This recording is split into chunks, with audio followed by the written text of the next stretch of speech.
This podcast is supported by listeners like you.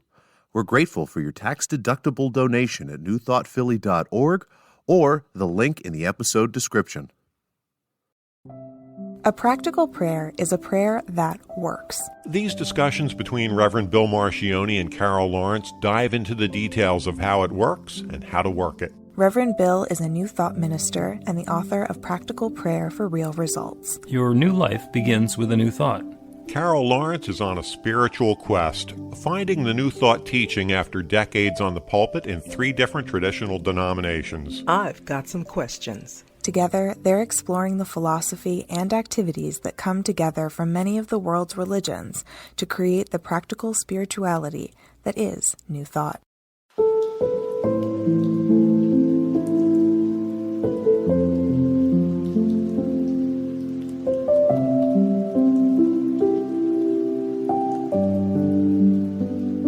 Welcome to the Practical Prayer Podcast. I'm Carol Lawrence, here with Reverend Bill Marchioni.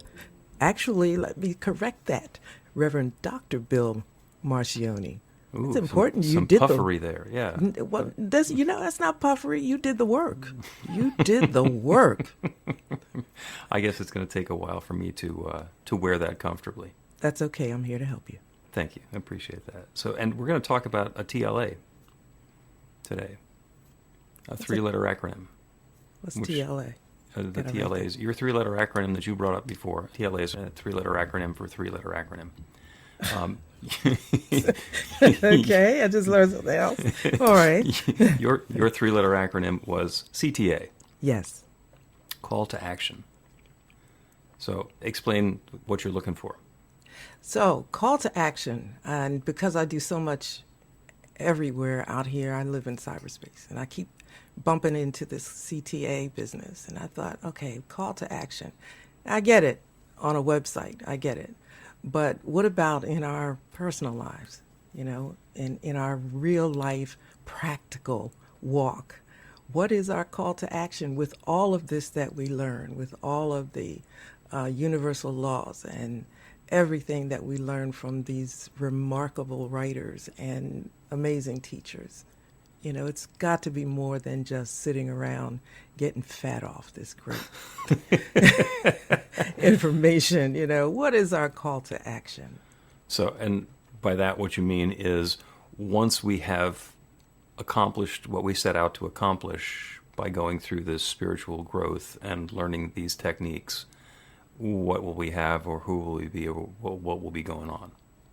Yeah, and you're setting the bar a little bit high there, because I don't know if we ever accomplish and get what we want. Do you know what I mean? We're always, for me, I think you're always in a space of ever learning. Well, yeah, I was setting up a trick learning opportunity there, but you caught me already.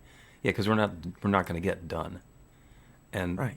And what we're doing is we're threading a needle, because everybody pretty much wants the same thing, which is we all want to be happy, we all want to feel loved, we all want to feel safe. And that's pretty common for everybody. You go through Maslow's hierarchy, and that's pretty much what everybody's looking for. And as we go higher and higher up the hierarchy, we're looking for things that are a little more esoteric and a little less connected to just surviving from minute to minute. But everybody wants the same thing. As we are doing our spiritual work, there's the awareness that I used to be doing stuff just out in the world, chopping wood and carrying water and making sure that everything that needed to be done got done, and taking care of things myself, or teaming up with other people, and very much an exercise and activity in the world. When we get into a spiritual practice, we're aligning with an infinite creative power that's created all of that.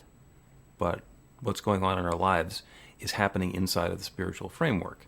And then at some point, we notice that we have the ability to use the creative process that the infinite power that created everything used, so we don't have to handle the specifics ourselves. We can open up a channel and let the good flow into our lives in various different ways. And the magical part there is that there's transformation possible. So the call to action is to be able to use that process to tap into that creative power that's always available and allow it to create something wonderful for us. The other side of that, the call to action, is not to be so specific about what the infinite needs to do for me and on what schedule that I'm using it like a tool of my own.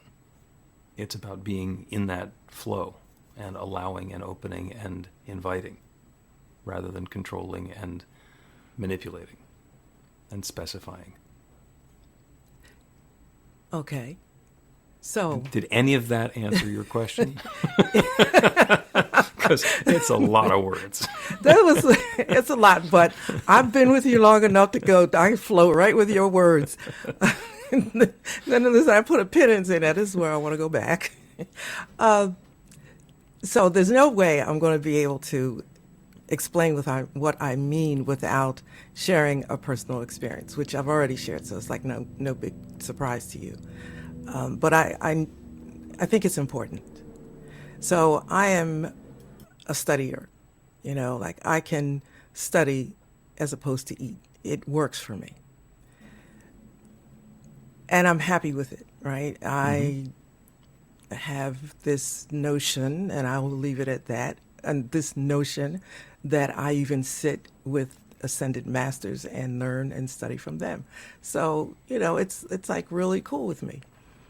However, there is real life. And so matching what I learn to my everyday life, I think, and since I'm no different than anybody else, I am assuming that there has to be some consciousness of that little step. So, for example, I told you I've been in like an excrement confetti storm. Yep. Since August, and I kept thinking, okay, it's going to let up, but instead it just kept adding more confetti crap to it. And so I had a doctor's appointment to get an ultrasound where you don't do anything, you just lay there.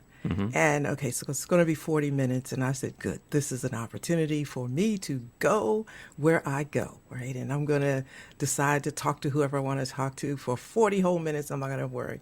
Then I thought, okay, no, do your chant.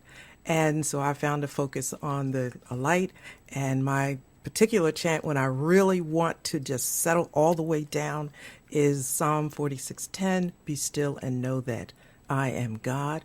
And then I reflect on the 2 times that the Bible says, stand still and see the salvation of the Lord. And the common words in those 2 are still. So for 40 minutes, I was still, and I did blah, blah, blah. And afterwards, I was headed home. Now, I didn't want to go home. Not because I have a bad home. It's wonderful. It's wonderful. It's just that somebody was in it that I just was like tired of. And so I pulled over in the Starbucks and I sat there for 20 minutes. And I thought, you know what? I don't feel any better than I did before I went into this, meditation thing. And I got to go home and face this, little dude.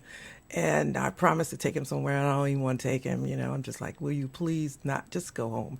But anyway, I got there. And as soon as I walked in, there was something in the air. I'm not kidding you. This guy is gone. He's gone. He's gone. The little dude left. And I was so glad, but I'm just like, all happy. But it was 24 hours later, I realized that he left sometime during my meditation. Be still and know that I am God. He had to. It had to happen based on the travel time and all that. He had to be leaving during that time. So, but it was 24 hours later that I realized that. So what I'm saying is that what is my call to action there?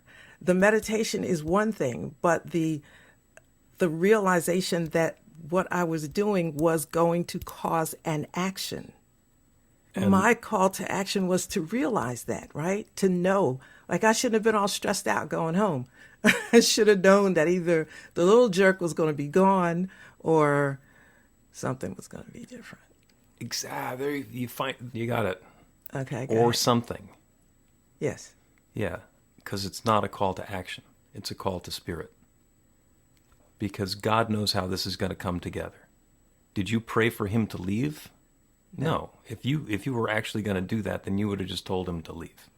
You said, look, change plans, not going to do this. You would have fully picked up and taken control. But you were in a bit of an internal dilemma because you had said you were going to do this, but you didn't want to do this, and you were tired of doing the things that you'd been doing, and you wanted to get on to do something different. So you're kind of in the mushy middle, where you didn't want to go one way or the other. And that's what the scripture's saying. It's be still. It's not take action and know that I am God. It's be still. Get out of the way and let Spirit handle it. Because as soon as you did that, he decided he had something better to do. It's like, oh, yeah, I promised I was going to go with you, but I don't want to. But here, okay, and I get it. I really get what you're saying. But for me, I think that I felt there was a gap in between, which was my call to action. My call to action was to relax and believe and know. Mm-hmm. And that's what I missed. I was cool with the meditation part. For 40 minutes, I was in, another world. But then when I came out, I felt like, and this is all hindsight. That's why I'm like real concerned about this. I missed my call to action to believe that time was transformative in a situation, that God was actually working. Like my attitude going home should have been, and don't tell me don't should, because I know I'm not supposed to should. But I'm going to let you work on yourself here. This is great. Okay, I feel like I'm flogging myself.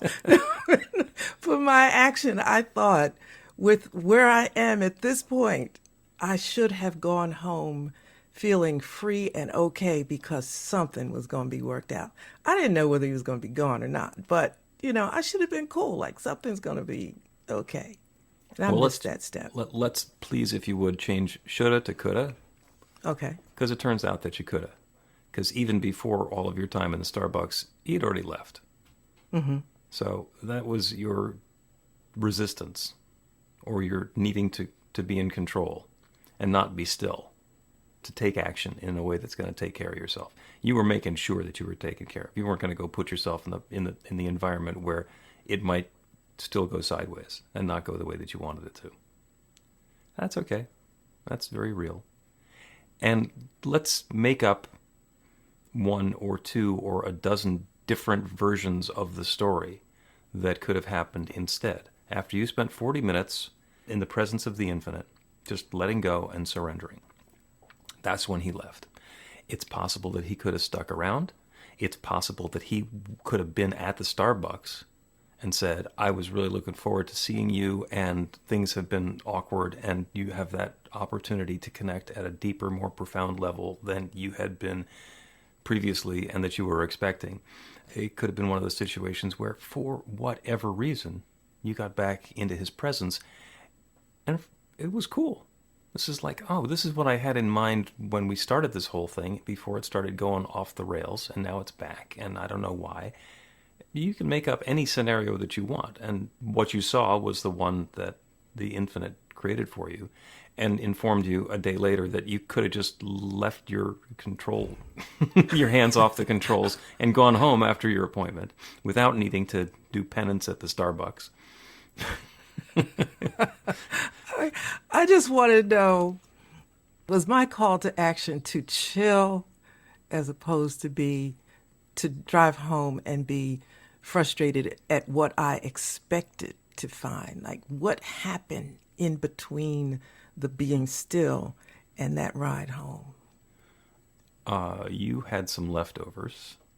Okay. You brought some energy into it, and doing the meditation, it sounds delightful. In the middle of a medical procedure, to just say, oh, I get to take some time with me and the infinite. That's wonderful.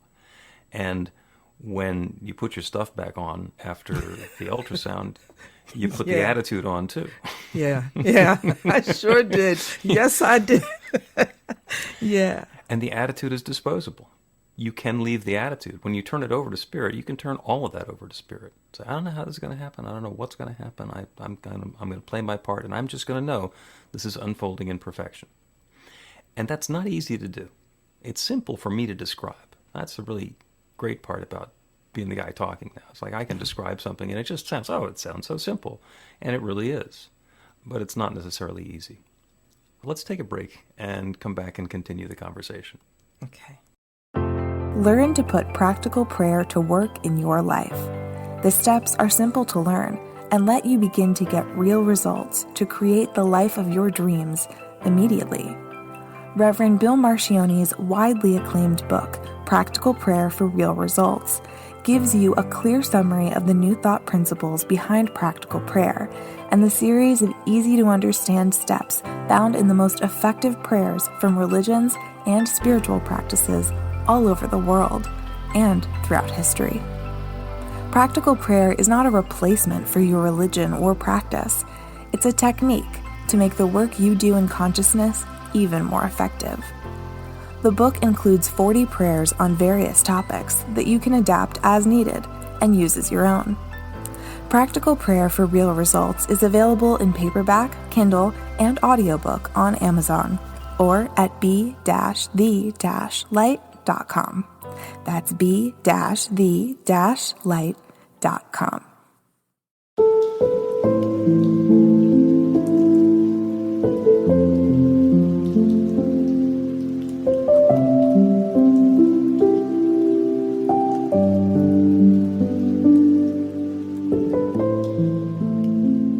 Welcome back to the Practical Prayer Podcast. I'm Carol Lawrence here with Reverend Dr. Bill Marcioni. I'm going to continue this conversation where you're resetting me, helping me reset. Yeah, we're talking call to action. And what we're doing in this practice is not a call to action, because the action, when the director on the movie set calls action, they've already planned out what's going to happen, where the camera's going to be pointing, who the actors are going to be working with, what the script says is coming next, what's going to explode, who's going to fall in love. It's all set to go. And we're calling for that action. What you're doing, what we're talking about, is a call to consciousness, a call to spirit, a call to openness. And what we want, instead of specifying the action, is we want to specify the flavor. Once the scene has played out, once this next chapter has run its course, how do I want to feel? Who do I want to be through that? What's the experience and the flavor and the tone and the texture of my life? So if I'm having a challenge with my physicality, then I want to feel comfortable, or I want to feel strong or flexible or lean and right-sized in my body. There's some experience that I want to have. And oftentimes it's inspired by what I haven't had, what's been missing. That I'm feeling lethargic, or I've been feeling ill or weak, or every time I stand up, there's a whole cacophony of sound effects that go with me. The call to action, or the call to consciousness there is, this is what I've been experiencing. What do I want to be experiencing instead? And I can say, I'm going to do it by taking these steps. I've been feeling lethargic, so I'm going to walk 10,000 steps a day, or I'm going to go to the gym, or I'm going to lift 25% more weights than I've been lifting. And those are things that we do in the world. And they're helpful. They're absolutely helpful. And when we set our intention for Spirit to guide us in those next steps, then as a matter of course, oh yeah, I'm going to the gym, because that's just what I do. But I don't have to have that be the plan. That's not the end of it. Because I don't have a journal that says that I went to the gym every day for a month and still feel the same way that I was feeling before. The idea is to get to that new experience, that new feeling. And the action steps along the way are just things that I'm doing, the way that I'm participating in creating that. So I think the better word then is consciousness, because before the break, your description was just so on point about that I was going through, that when I put back clothes on after the procedure, I also put on my attitude. My attitude and expectations. And that's the little piece that I was trying to get at. I would like to look back, and I have been looking back at it. You defined it for me wonderfully well. It was when you were putting your clothes on. You put everything, and I sure did. So not that I want to go through it again, but I really wanted you to help me focus so that I know the next time. Yeah, and the experience informs you that they can be different. Because the next time you engage in something like this, maybe you'll notice that you've got that attitude, that you have this thing that you're committed to, but you have the resistance to it, and you've got that conflict, and there's tension. And when you notice that that's what's going on, instead of saying, I want him to leave, I want to not do the plan, I want whatever it is, to realize, I want the tension to transform. I want this to be loving and peaceful and harmonious. So I'm going to do everything that I can to put down my assumptions, to leave that stuff behind, so that I'm open to something new happening. That's just perfect, because this is not a one-time deal. First of all, it's Thanksgiving. So it's coming back. I text her, you coming back today or tomorrow, so I can figure it out. So now I know, like, when I get ready for the day or whatever, make sure I'm putting on the right attitude. So thank you so much for that. And, I just want, and I got 2 of them, right? So they're both eventually going to be here at the same time. And so just so our audience knows, I have 2 wonderful, brilliant sons, but they're just like really spoiled. And at this age, I am just, and I know, people like to make comments and whatever. You did it. Yes, I did it. I spoiled them to death, and now I'm living with it. So there you go. But, so. And also that we're recording this around Thanksgiving time. Yes. Well, you know what? This kind of thing, if there's any moms out there, any time of the year, you'll get it. Oh, yeah. They'll understand it. So, but thank you, because that really, really, really helped. You have no idea. And we can always do that. I mean, wonderful, simple little book, The 4 Agreements by Don Miguel Ruiz. Yes. That was one of the first ones that Oprah said, you got to read this book. And it is a very simple book, and one of the agreements is don't make assumptions. And that's one of those things that's really easy to say. It is not easy to do. Mm-hmm. It seems so simple, don't make assumptions. Well, we make assumptions all the time. Our education teaches us things that we then assume to be true. And maybe they are true. And maybe they're a little bit true. And maybe there's a deeper truth available. But if we assume that we already know everything that we need to know about a particular topic, then we have shut down the possibility of growing. Mm-hmm. The other agreements, be impeccable with your word. And he's very clear that he's using the word impeccable, not tell the truth, because that goes with being impeccable with your word. Being impeccable means say what you mean what you say, and own it.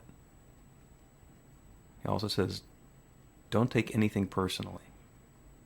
Anything? You can't take anything personally?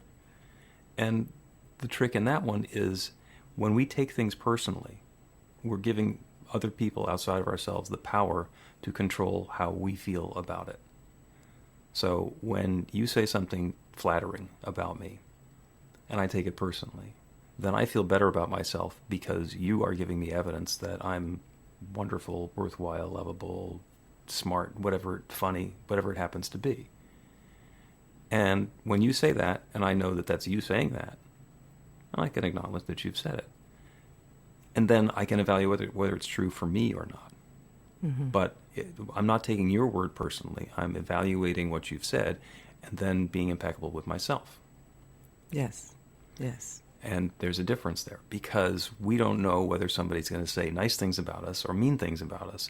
And if we don't take any of it personally, then we are not going to be careening around based on what somebody else is doing. Absolutely. Yeah. I read that book. Guess what? I'm going to do a quick reread before he gets here tomorrow. and it's fortunately it's easy enough that you can read that book pretty quickly. Mm-hmm.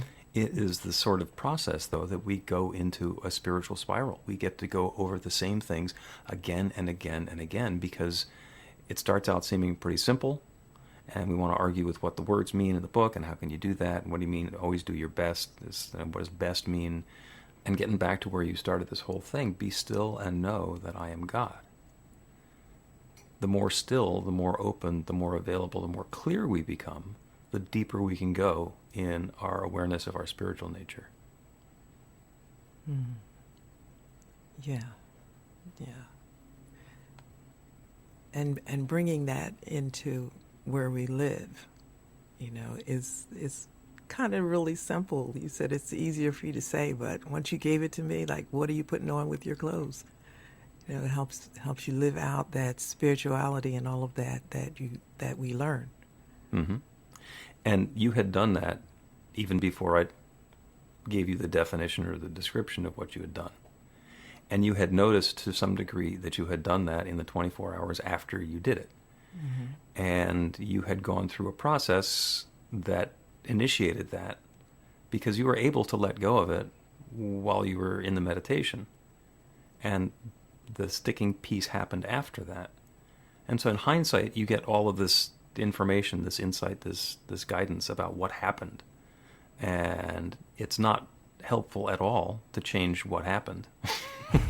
But it's real helpful for you to understand that those sorts of things happen and they can happen again. Oh, absolutely. Because they're going to happen again. I mean, there's Thanksgiving coming in. And then there's Christmas. So I actually, and this sounds really nuts, I actually appreciate the experience that I went through. Because, I know I'm a bit of a nerd when it comes to this, but I always believe that that we're learning in this transition that I'm making isn't just to waste time. It is for something that perhaps I don't know yet, or maybe I'm smack in the middle of it, who knows? But I do want to stop along the way in terms of this wonderful time that I have in spirit to say, okay, now wait a minute. Am I making use of this? Is it helpful to other people? And if I'm stumbling all over the place, it's like time out and see. Because I actually had another subject that I wanted to talk about today, but I thought, no, talk about what really matters. The experience part of it. Yeah, don't try to figure this out because I want to get it right. Okay, and it's a spiral. You get it right, and then you get it righter, and then you get it righter and righter and righter. Good, yeah. But listen, I don't like being at the same place, keep going around and around. I don't like that. Oh, yeah. At least learn something from it, and when it comes again, you're not going to do that crap anymore. Yeah, one of my cynical, pithy sayings is that experience is that which lets us recognize a mistake as we're making it again. Yes. And there's a lot packed into that because without the mistakes, we don't have the experience and there's not the opportunity to learn. So depending on where we are in that cycle, we can say, oh, I've done it again. I'm so worthless. I'm so shameful. I have no value. I'm bad. Or we can say, oh, look at that. That mistake comes in vanilla and chocolate and strawberry. And I've now had all three, and perhaps before I order the Rocky Road, I can do something different. Yeah. That's a level of, I call it maturity. Perhaps you call it consciousness, so you can correct me on what that is. Yes, either way. Yeah. It's like take a seat and just see what the heck, I'll say to myself, what the heck just happened here? It takes a while sometimes to get the picture of it, especially when it's something that is emotional and close. Oh, yeah. Yeah, well, the infinite does have the ability to ratchet up whatever it is that we're learning to a ridiculously high degree. With no warning, by the way, sometimes. Oh, yeah, there's not going to be any warning. And things that we thought we learned, things that we thought we had dealt with, get to come up again. Because the fact of the matter is, and think about this for just a second, I spent some time working with teen groups. And the teens and the adults would all go through the same experiential exercises together. And we always make sure that there's two advisors working with the group, because it is possible for one of the advisors to get triggered in their own stuff by the work that we're doing. It's not just transformational for the kids. And the reason is we are all dealing with exactly the same issues we had when we were in high school. The only one I think that gets added onto that are the ones that have to do with aging. Because when we're teenagers, we feel like we're invincible and we're going to live forever. And at some point we say, you know what, I'm going to not eat or drink or do that because I want this body to last a little bit longer. We all still have the same issues. We're just dealing with them at much more subtle, much more insidious levels. So it's the same stuff coming up in different ways. Yeah, I agree. I have a thing that I say, by the time you're 50, you've experienced everything after 50 is a repeat. So, Yeah. so that being the case, having to eat my own words and face my own philosophy at times, I have to stop and say, now, what's going on here? If I can take a deep breath and do it. Yeah. When they do the same movie over again, when they do a remake, there's enough different stuff that it's not identical. And if you don't know, then when you see the characters getting together and doing the stuff that they're doing in 2021, it looks different than it did in 1967. Mm-hmm. Eventually you notice that it's the same story. Mm-hmm. But when it's a remake, we don't necessarily know it's the same story when it begins.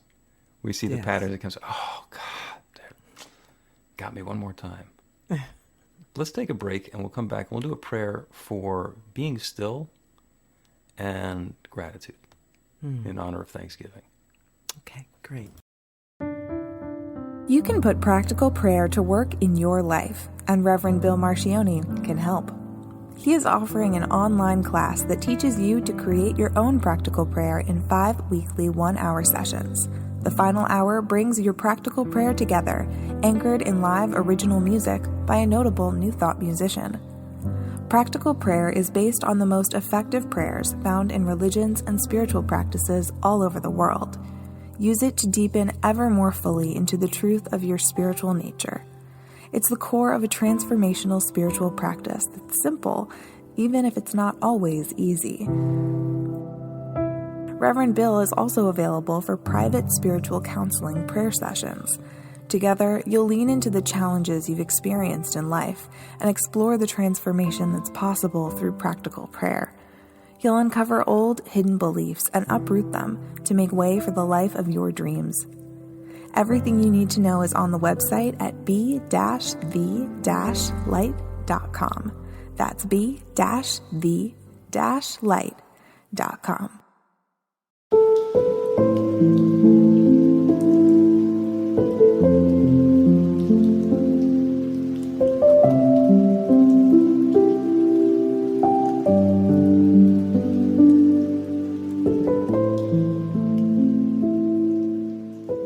Welcome back to the Practical Prayer Podcast. I'm Carol Lawrence, and I'm here with Reverend Dr. Bill Marcioni. And we're going to continue. You're going to pray? I am. For all of this? I'm going to do a prayer inspired by your meditation, Be Still and Know That I Am God. The being still part, the letting go part, the spiritual way to express that is get over thyself. You thought you knew. You need to let go of that. Be still and know that I am God.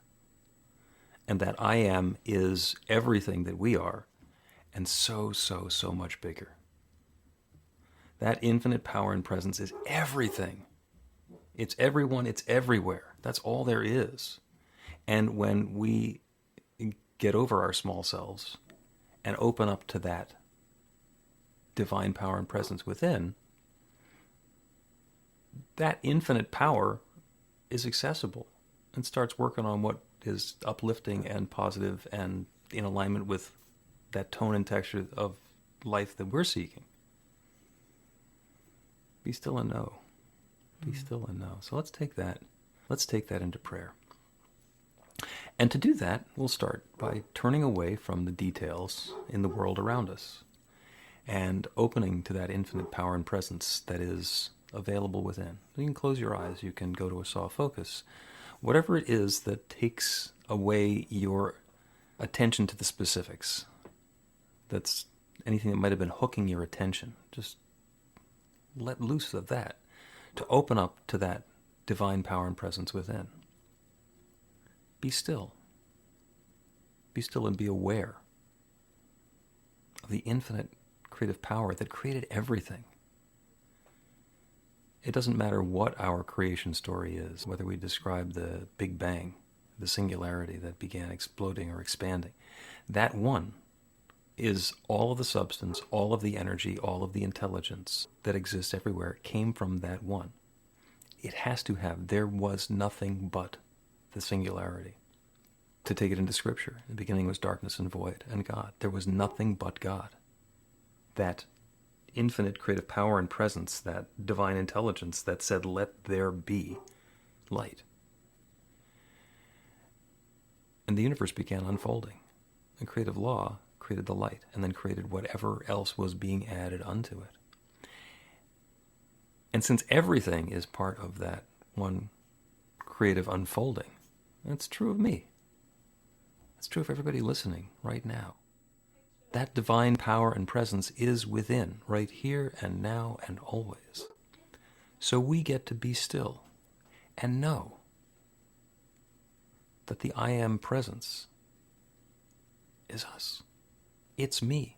It's each of us, right here and right now. By turning away from the details outside, we can become even more fully aware. We can be still and know that I Am presence, right here and right now. And just in that space of quiet and openness and receptivity, by setting an intention for the flavor, the tone, the texture, the notion of what that next new experience in our life, whether it's in the next 5 minutes or as our life unfolds into the future, what's that experience that we're inviting? The feeling of the experience, not the specifics of it. And settle into a feeling of gratitude for that good that's already on the way. Thankful for that infinite creative power that's already creating it. Not by our action, not by our call to action, by our call to consciousness, by our deepening into the awareness of the truth, by being still and knowing that I Am power and presence within. So as we open ourselves up to that newness, to that goodness, to that richness, to that flavor and experience of health and vitality, of wealth and prosperity, of love and relationship, connection with family and friends and our beloved, with the creativity in our work and the ability to share our unique skills and talents, with gratitude for the deepening of our spiritual awareness, for being able to dive into that spiral and go deeper and deeper and allow the good to become richer and broader. Grateful for all of this good. So with gratitude for all of this, I speak this word and I release it into that same creative law that has created everything. And I know without question, without doubt, without hesitation, that this good is already unfolding. And so I let it be. And so it is. So it is. Amen. Happy Thanksgiving. Thank you. This was absolutely perfect. It was.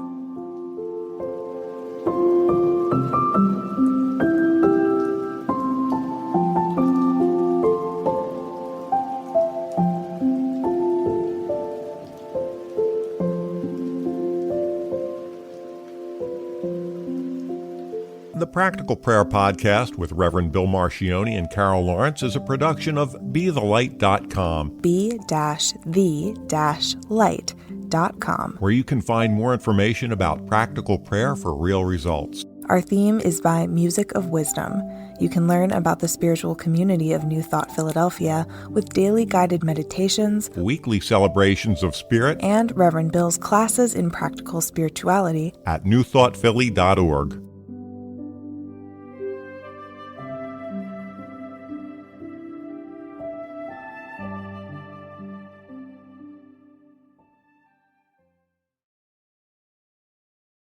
This podcast is supported by listeners like you. We're grateful for your tax-deductible donation at newthoughtphilly.org or the link in the episode description.